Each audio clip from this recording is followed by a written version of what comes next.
నమస్తే. Welcome to our channel. నేను మీ పద్మావతి. మాజీ ఎమ్మెల్యే వల్లభనేని వంశీ అరెస్ట్‌పై మరో కొన్ని కోణాలు బయటకు రావడం అయితే జరుగుతుంది. అసలు వల్లభనేని వంశీని అసలు ఏ కోణంతో అరెస్ట్ చేశారనే పాయింట్ దగ్గర మొదలుపెడితే, అతను చేసిన తప్పులకి ఎటువంటి శిక్షలు పడతాయి అనే దాకా కూడా వెళ్తుంది. అయితే దీని గురించి పూర్తి వివరాలు తెలుసుకోవడానికి ఈరోజు మనతో పాటు ప్రముఖ ప్రొడ్యూసర్ చిట్టిబాబు గారు ఉన్నారు. మరి ఆయనతో మాట్లాడి అసలు ఆయన ఉద్దేశంలో ఏమనుకుంటున్నారనే కోణంలో కూడా తెలుసుకునే ప్రయత్నం చేద్దాం. అండ్ మీరు కూడా చూసేయండి. నమస్కారం సార్. నమస్తే. సార్, వల్లభనేని వంశీ అంటే తెలియని వ్యక్తులంటూ ఎవరు ఉండరు. అయితే అసలు వల్లభనేని వంశీ గారిని అరెస్ట్ చేయడానికి మెయిన్ రీజన్ వచ్చేసి టీడీపీ ఆఫీస్‌లో గతంలో జరిగిన ఏవైతే గొడవలు ఉన్నాయో దానికోసం ఒక రకంగా చూస్తున్నారు. అండ్ ఇంకోటి వచ్చేసి ఇక్కడ ఇంకో కోణం కూడా ఉంది. అది ఏమిటి అంటే ఎవరైతే ఆ రోజు టీడీపీ ఆఫీస్‌లో ఎళ్లి అక్కడ ధ్వంసం చేయడం కావచ్చు, ఆళ్ళపై దుర్భాషలు మాట్లాడడం కావచ్చు చేసిన వ్యక్తుల్లో ఈయన కూడా ఉన్నారు. ఈయన్ని ప్రత్యక్షంగా అక్కడ చూసిన ఒక వ్యక్తి ఎవరైతే ఉన్నారో అతను కంప్లెయింట్ ఇవ్వడం జరిగింది. మరి తన్ని మళ్ళీ ఇతను వెళ్లి బెదిరించి బ్లాక్‌మెయిల్ చేసి నీ ఫ్యామిలీని మేము చంపేస్తాం అన్నట్టుగా బెదిరించారు. అందుకనే ఇప్పుడు ఆయన కోసం ప్రొటెక్షన్ తప్పు మాటలమ్మా. హ్మ్. బెదిరించారు. మీకు దగ్గర ఆధారాలు ఉన్నాయా? హ్మ్. బెదిరించారని వాళ్ళు అంటున్నారు. అవును. అంటున్నారు అనండి. మీరు మీరు జర్నలిస్టులుగా మీరు కన్ఫర్మ్ చేయొద్దు. బెదిరించారు ఎవరైనా చూసారా? మీ దగ్గర ఆధారాలు ఉన్నాయా? మా దగ్గర లేకపోవచ్చు కానీ ఉన్నాయి కదా. ఉన్నాయని వాళ్ళు అన్నారు. చూపించారు ఇంతవరకు ఏదైనా ఆధారం? మరి మీరు ఎలా కన్ఫర్మ్ చేసి మాట్లాడతారు? అది వాళ్ళు అంటున్నారు అనండి. టీడీపీ నాయకులు అంటున్నారు అనండి. అంతేగాని బెదిరించారు అని మీరు కన్ఫర్మ్ చేయకండి. మాటలో తేడా వస్తుంది. అది అక్కడ వాళ్ళు రెడ్ బుక్ పాలన జరుగుతుంది. దౌర్భాగ్య కూటమి ప్రభుత్వం దౌర్భాగ్య పాలన చేస్తుంది. ఇప్పుడు ఆ కంప్లైంట్ ఇచ్చిన వాడు మొన్న కోర్టులో వాపస్ తీసుకున్నాడు. ఏది మ్యాజిస్ట్రేట్ ముందు నాకు దీనికి సంబంధం లేదు, నన్ను బలవంతంగా సాక్ష్యం కోసం పిలిచి సంతకం పెట్టించుకున్నారు, తీరా చూస్తే దాంట్లో ఏమేమో రాశారు, నాకు సంబంధం లేదు, నేను వాపస్ తీసుకుంటాను కంప్లైంట్ అని అతను కోర్టులో మ్యాజిస్ట్రేట్ ముందు చెప్పాడు. వీళ్ళకి దిమ్మ తిరిగిపోయింది. ఎన్నాళ్ళు మనం చెప్పిన అబద్ధం బయటపడిపోతుంది. ఇప్పుడు ఏం చేశారు? ఆ వాపస్ తీసుకున్న అతని యొక్క తమ్ముడిని ట్రాప్ చేసి తమ్ముడు ద్వారా కొత్త కంప్లైంట్ ఇప్పించి అరెస్ట్ చేశారు. అరెస్ట్ చేస్తానికి ఇది ఒక దుర్మార్గ పాలన, ఒక దౌర్భాగ్య పరిపాలన, ఒక అబద్ధాల పరిపాలన, ఒక రెడ్ బుక్ అని పుచ్చుకుని పెట్టలేకపోతున్నారు. శాశ్వతం అనుకుంటున్నారు. ఈ ఒకటా రెండు అబద్ధాల మీద అధికారంలోకి వచ్చారు. ఇవాళ పవన్ కళ్యాణ్ దామ్ దూమ్ చకార్ జుట్లు ఎగరేసుకుని విమర్శగా మాట్లాడాడు. ఏంటి గొంతెత్తడే అమ్మాయిలు కిడ్నాపులు జరుగుతున్నాయి, పిఠాపురంలో జరుగుతున్నాయి, ఇక్కడ జరుగుతున్నాయి, ఎక్కడ జరుగుతున్నా ఏమి నోరు ఇప్పుడే 32,000 అమ్మాయిలు మిస్ అయిపోయారు, నా రక్తం ఉడికిపోతుంది అన్నాడు. అది పచ్చి అబద్ధం అని పార్లమెంట్లో చెప్పారు. అది అబద్ధం. 32,000 మంది మిస్ అవ్వడం లేనే లేదు అని పచ్చి అబద్ధం. అది ఎలక్షన్ కోసం వాడిందని ఎవరో కాదు, బండి సంజయ్, మిత్రపక్షమైన బండి సంజయ్ బీజేపీ నాయకుడే చెప్పాడు. పార్లమెంట్లో క్షమాపణ కూడా చెప్పడే. ఇవన్నీ పచ్చి అబద్ధాలతోటి అధికారంలోకి వచ్చారు, పచ్చి డ్రామాలతోటి అధికారంలో వచ్చారు. ఇప్పుడు స్పెషల్ స్టేటస్ కోసం అన్నారు. ఇక్కడ ఏది ఒక్కటి కాకపోతే ఒకటి ఈ డైవర్షన్లో ఈయనేమో ఆరడుగుల బుల్లెట్ చించేస్తాడు, పొడి చేస్తాడు, బుల్లెట్ చూసుకున్నది. ఇప్పుడు వాళ్ళకి కనపడ్డు, మాట్లాడు, ఏం జరిగినా నోరెప్పడో గబుక్కులు లెగుస్తాడు. గబుక్కులు లేచి వచ్చి 10 ఏళ్ళు చంద్రబాబు ముఖ్యమంత్రి అంటాడు. 10 రోజుల తర్వాత మళ్ళీ మేలుకుని నేను సనాతన అంటాడు. ఒకప్పుడు మళ్ళీ నేను క్రిస్టియన్ అంటాడు. ఏం మాట్లాడుతాడో తెలియదు. ఆయన అట్లాగు ఈ చంద్రబాబు ఏమో కేవలం ప్రజలను మభ్యపెట్టడానికి ఎంత మభ్యపెట్టాలి, ఎలా మభ్యపెట్టాలి, మన చెప్పిన అబద్ధాలని ప్రజలు గుర్తుంచుకోండి, ఏం చేయాలి, డైవర్షన్ పాలిటిక్స్ ఆయన చేస్తూ ఉంటాడు. ఈ మధ్యలో లోకేష్ ఒక రెడ్ బుక్ ఎర్ర బుక్ అని చెప్పి కూర్చున్నాడు. ఇది పాలన.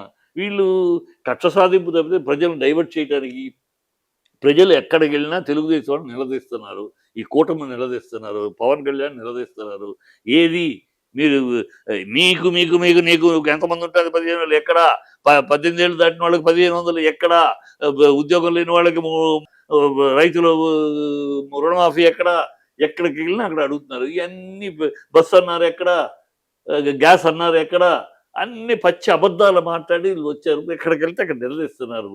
ఈ నిలదీతని ప్రజల యొక్క ఆగ్రహాన్ని నుంచి తప్పించుకోవడానికి ఇక వాడిని అరెస్ట్ చేస్తున్నాం, వీళ్ళు అరెస్ట్ చేస్తున్నాం, అది చేస్తున్నాం దౌర్భాగ్యపు డ్రామా తప్పితే ఏంటి అరెస్ట్ చేసేది? అరెస్ట్ చేసి ఏం చేస్తారు? ఎంతమందిని అరెస్ట్ చేస్తారు? ఇప్పటికే చాలా చేస్తున్నారు. కార్యకర్తలను ఎవరు పడితే వాళ్ళని బెదిరించి ఎన్నాళ్ళు పరిపాలిస్తారు? ఇట్లాగూ ఎన్నాళ్ళు పరిపాలిస్తారు? ఇప్పుడు ఒక్క చోట బై ఎలక్షన్ వస్తే నామరూపాలు ఉండవు. ఈ కూటమి ఎక్కడైనా బై ఎలక్షన్ వస్తే నామరూపాలు ఉండవు. అంత ఆగ్రహంతో ఉన్నారు ప్రజలు. ఎంత మోసపోయాం, ఎంత అబద్ధాలు వీళ్ళు నమ్మేము, ఈ అబద్ధాలు నమ్మి మోసపోయామని ప్రజలు శాపనార్థాలు పెడుతున్నారు. అక్కడ నుంచి తప్పించుకోవడానికి ఈ డైవర్షన్ పాలిటిక్స్ తప్పితే ఇలా ఇది ఎంత ఒక దౌర్భాగ్య పరిపాలన, దుర్మార్గ పరిపాలన, దుష్టభూయిష్టమైన పరిపాలన, అబద్ధాల ఆరబోత పరిపాలన, అసహ్యమైన జిగుత్సాకరమైన నీచ నికృష్ట భ్రష్ట పరిపాలన జరుగుతుంది ఆంధ్ర రాష్ట్రంలో ఈ కూటమి ప్రభుత్వంలో. సార్ ఇంకోటి వచ్చేసి మరి టీడీపీ నేత బొద్ద వెంకన్న గారు అంటున్నారు వీళ్ళు చేసిన పాపం అనేది పండింది, అందుకనే వీళ్ళు జైలుకి వెళ్ళారు, తిరిగి బయటికి రారు, ఒకవేళ బయటకు వస్తే అందరికీ హానికరము, అయితే వీళ్ళతో పాటు ఇంకా వెళ్లాల్సిన వాళ్ళు ఉన్నారు అంటూ కొంతమంది పేర్లు కూడా వెల్లడించారు. కొడాలి నాని, పల్లి శ్రీనివాస్ ఇలాంటి మరి కొంతమంది పేర్లను అయితే ఇతను జోడించి చెప్తున్నారు హాస్యంగా. సో దీనిపైన మీ ఒపీనియన్? అలాగే ఇప్పుడు ఒళ్ళు బలిసి ఒళ్ళు అహంకారంలో ఉన్నప్పుడు ఇలాంటి మాటలు వస్తూ ఉంటాయి.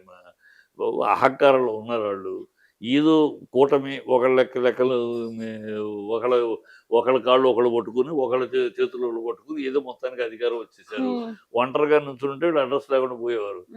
ఏదో కలిసి కొట్టుకుని అవి వాళ్ళ కాళ్ళు వీళ్ళ కాళ్ళు ఒకళ్ళ కాళ్ళు ఒకళ్ళు పట్టుకున్నారు, ఒకళ్ళ కాళ్ళు ఒకళ్ళు పిసుకున్నారు, మొత్తానికి వచ్చేసారు అధికారంలోకి.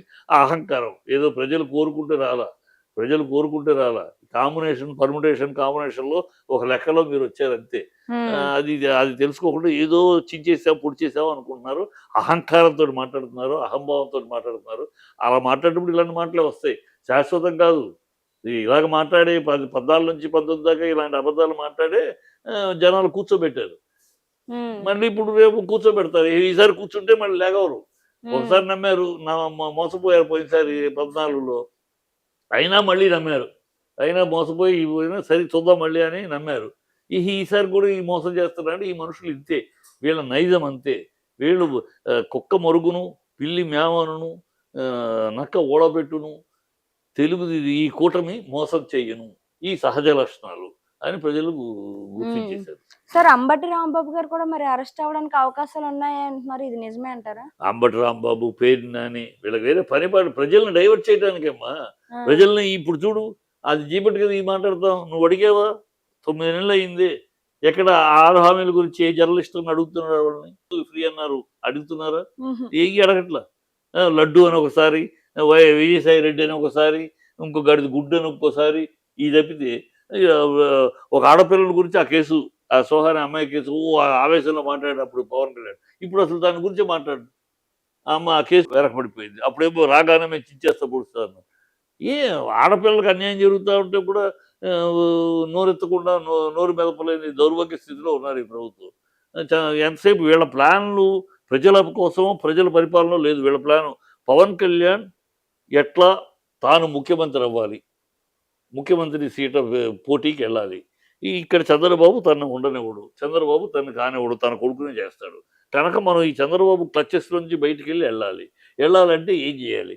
అక్కడ కేంద్రంలో ఉన్న బీజేపీ తోటి గట్టిగా సఖ్యత ఏర్పరచుకోవాలి.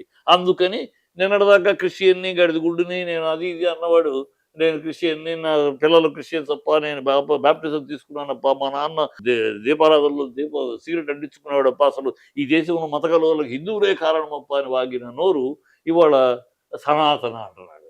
ఎందుకు? అక్కడ బీజేపీ సంఖలో దూరటానికి.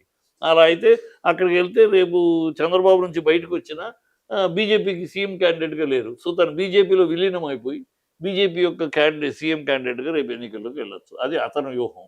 ఇక్కడ చంద్రబాబు ఏమో తన కొడుకుని తీసుకురావాలి. నెక్స్ట్ తన కొడుకుని తీసుకురావాలంటే పవన్ కళ్యాణ్ అడ్డు. పవన్ కళ్యాణ్ ఎలా తప్పించాలి? పెదాలతో పలకరిస్తూ కళ్ళతోటి వెక్కిరించాలి. సో దాన్ని పొగబెడుతూ అతనే వెళ్ళిపోయేటట్టు చేయాలి. తనుగా అనకూడదు. తనకుడు అంటే తనకు మర్యాద పోదు. అందుకని తనుగా కాకుండా అతనంతటా అతను బయటికి వెళ్ళేలా ఇతను పొగబెడుతున్నాడు. వాళ్ళ గొడవలు అయ్యి వాళ్ళ విషయాలు వాళ్ళు